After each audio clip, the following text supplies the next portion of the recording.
আজকে আমি তোমাদের সামনে কাঁচা দুটো আলু দিয়ে ও এক বাটি সুজি দিয়ে এত সুন্দর একটি ডোনাটের রেসিপি দেখাবো। শেপটা আমি ডোনাট দিয়েছি, কিন্তু এটি একদম স্বাস্থ্যকর একটি স্ন্যাক্স। এটা কিন্তু বাড়ির বাচ্চা থেকে বড় সবারই খুব প্রিয়। তোমরা জাস্ট একবার বাড়িতে বানাও, আর আমার রেসিপি দেখে বানালে কিন্তু অবশ্যই আমাকে জানিও।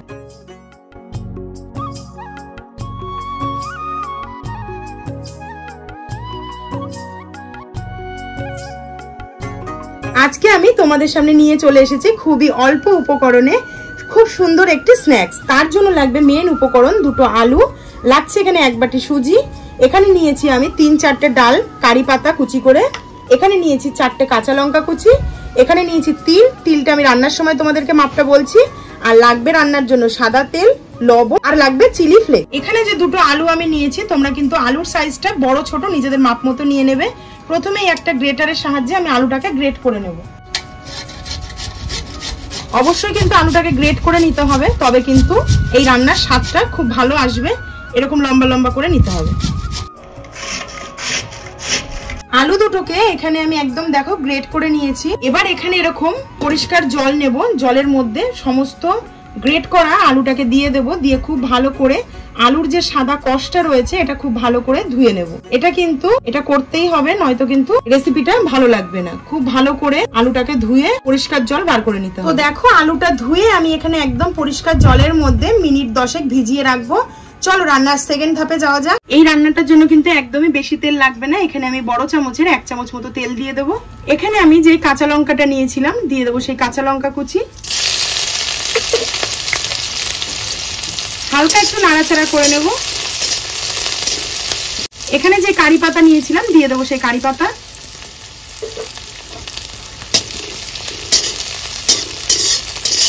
এখানে কারি পাতা আর কাঁচা লঙ্কাটা খুব ভালো করে ভেজে নিয়েছি। এবার আমি উপর থেকে দিয়ে দেবো সাদা তিল। এখানে আমি 3 চামচ দিলাম সাদা তিল। সাদা তিলটা কিন্তু অবশ্যই দেবে, সাদা তিল দিলে কিন্তু খেতে ভীষণই ভালো লাগে, আর কারি পাতা দিলে কিন্তু স্মেলটা খুব সুন্দর আসে। তো এবার এটাকেও আমি লো টু মিডিয়াম ফ্লেমে একটু খুব ভালো করে ভেজে নেব। উপর থেকে দিয়ে দেবো 1 চামচ চিলি ফ্লেক্স। ঝালটা কিন্তু তোমরা তোমাদের একদমই স্বাদ অনুযায়ী দেবে, যে যেরকম ঝাল পছন্দ করো সেরকম। ভাজতে ভাজতে এখানে 2.5 মিনিট মতো আমি এগুলোকে লো টু মিডিয়াম ফ্লেমে ভেজে নিয়েছি। খুব সুন্দর কিন্তু গন্ধটা বেরিয়ে গেছে। এবার আমি দিয়ে দেবো এখানে এই ছোট বাটির 2 বাটি জল।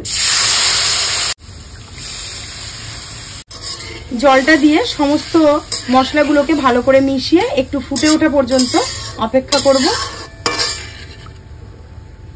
জলটা এখানে হালকা করে ফুটে উঠেছে। এই পর্যায়ে দিয়ে দেবো আমি 1 চামচ লবণ। লবণটাও কিন্তু নিজস্ব স্বাদ অনুযায়ী দেবে।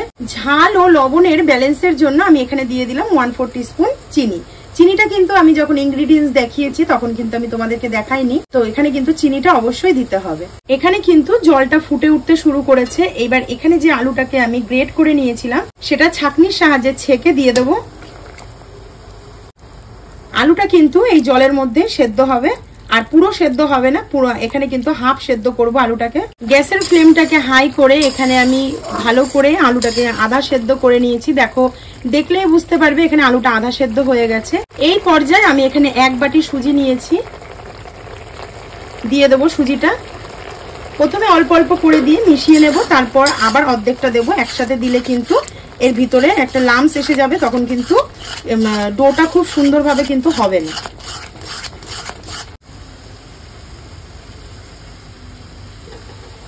সমস্ত সুজিটাই এখানে আমি দিয়ে দিলাম। এবার খুব ভালো করে একটা ডো তৈরি করে নেব।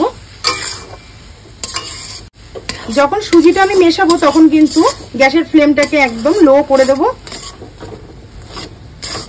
কারণ সুজি যখনই জলের সংস্পর্শে আসবে তখনই কিন্তু সুজিটা হার্ড হয়ে যাবে, শক্ত হয়ে যাবে সুজিটা, তখন কিন্তু নাড়তে খুবই সমস্যা হবে। যদি গ্যাসের ফ্লেমটা এখানে জোরে দেওয়া থাকে তবে কিন্তু তলা লেগে যেতে পারে। এইভাবে আমি লো ফ্লেমে 2 থেকে 3 মিনিট সুজির ডোটাকে খুব ভালো করে নাড়াচাড়া করে নেব। ডোটাকে এখানে আমি কিন্তু পাক দিয়ে নিয়েছি, একদম শক্ত হয়ে গেছে। এবার আমি এই পর্যায়ে 2 থেকে 3 মিনিট ঢেকে রাখবো। এটা সব সময়ের জন্য মনে রাখতে হবে যে 2 বাটি জল যেহেতু নিয়েছি সেই বাটিরই কিন্তু 1 বাটি সুজি নিতে হবে। এটা কিন্তু মোস্ট ইম্পর্টেন্ট এই রেসিপিটির জন্য। তো চলো এটা কিছুক্ষণ ঢাকা দিয়ে তারপর আমরা ডোটাকে ভালো করে মেখে নেব। 5 মিনিট হয়ে গেছে। এবার আমি ঢাকা তুলে ডোটা এই থালায় নামিয়ে নেব।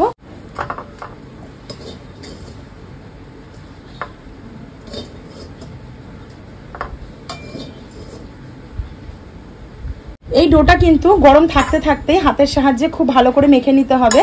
আর মাখার সময় কিন্তু খুব সাবধান, এটা কিন্তু প্রচন্ড গরম। মেখে মেখে দেখো একদম কিন্তু মসৃণ হয়ে গেছে ডোটা। এবার এখান থেকে এরকম ছোট ছোট আকারে নিয়ে নেব। এটা কিন্তু তোমরা ছোট বড় যে কোনো আকারই নিতে পারো। দুটো হাতের সাহায্যে একটা বল তৈরি করব, করে জাস্ট এটাকে দুটো হাতের সাহায্যে এরকম চেপে ছোট ছোট ডোনাটের শেপ দিয়ে নেব। মাঝখানটা এরকম আঙুলের সাহায্যে গর্ত করে দেব। যেমনই খেতে ভালো হয় তেমনই কিন্তু খুব সুন্দর, এটা তৈরি করতেও কিন্তু ভীষণ ভালো লাগে। এরকম হাত দিয়ে দিয়ে চেপে দেবে যাতে সাইডটা খুব সুন্দর লাগে দেখতে। তো এইভাবে আমি সমস্ত ডোনাটগুলো রেডি করে তারপর আবার ফিরে আসছি। আলু ও সুজির ডো দিয়ে দেখো কত সুন্দর ডোনাটের একটা স্ন্যাক্স আমি তৈরি করে ফেলেছি। এবার চলো তোমাদেরকে একটু ভেজে দেখাই। ডোনাটগুলো ভাজার জন্য এখানে আমি বেশ খানিকটা সাদা তেল দিয়ে দেবো। তেলটা ভীষণ ভালো করে গরম হয়ে গেছে। এবার আমি এক এক করে ডোনাটগুলো সব ছেড়ে দেবো।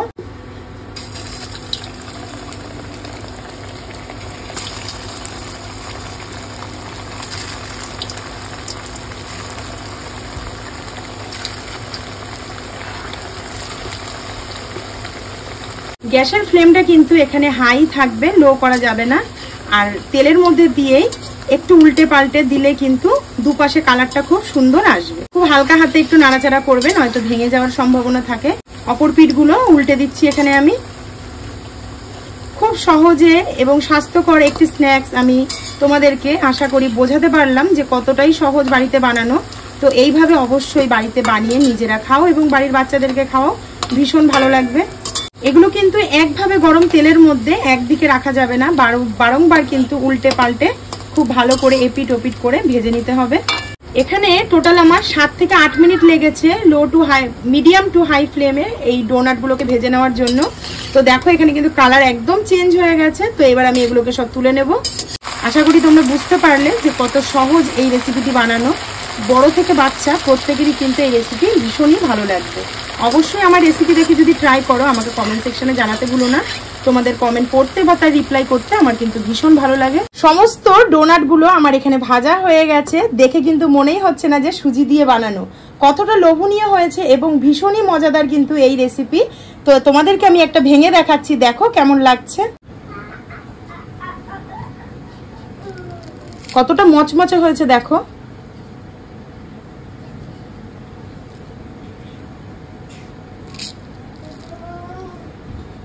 ভিতর পর্যন্ত কিন্তু কুকিংটা খুব সুন্দর হয়েছে।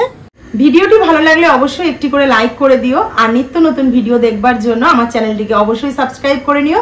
আর কমেন্টের মাধ্যমে তোমাদের মতামত জানিও। আজকের ভিডিওটি এখানেই শেষ করলাম। কালকে দেখা হচ্ছে খুব শিগগিরই নতুন একটি ভিডিওর সাথে। টাটা।